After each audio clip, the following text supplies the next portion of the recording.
It is my pleasure to welcome you all to the second annual National Summit on Education Reform.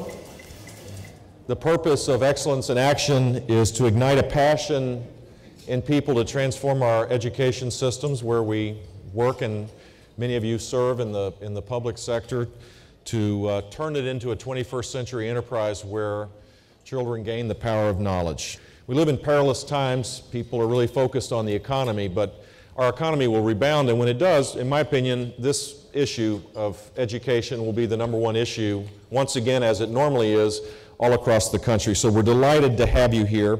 I think there is a changing dynamic about what's happening. I also applaud President Obama and Secretary of Education Arne Duncan's commitment to education reform. To me, it's the place that you could pick where President Obama showed the most dynamic nature of his policies, and I'm very excited about it. As a committed Republican, a committed conservative, I'm tired of the partisan bickering. It seems like in Washington, even if you agree, you have to find a way to disagree. I believe it's time for us to put that aside, and when we find these moments where there is agreement, we need to build on it. We need to embrace it and build on it so that we can have improvement. Frankly, if Walmart can track a box of cereal from the manufacturer to the checkout line, and also be able to determine the demography of who's buying that box of cereal, it seems to me that schools ought to be able to track the academic growth of a student from the time they go to the classroom until they graduate. Why do we care about the quality of education? In my opinion, we care about this because we care about the future of our country. America is truly in an educational arms race, and we need to wage an aggressive campaign of reform if we have any hope of winning it.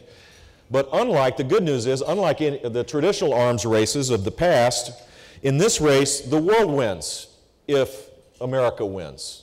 The world wins if Australia wins. The world wins if Korea wins. We all win if we can develop reform-oriented policies in our own countries to assure that more and more children gain the power of knowledge, and then use that tool to innovate, to dream, to create more inspirational innovations that create more prosperity than any government program ever created. That's why education is important. It's the one common feature that we have as citizens in our own country and on this planet that can truly make a difference for the next generation. We have the ability to create the iTunes of the education world, where teachers and students can access rich and rigorous content from different sources to create a learning experience that meets the individual needs of each child.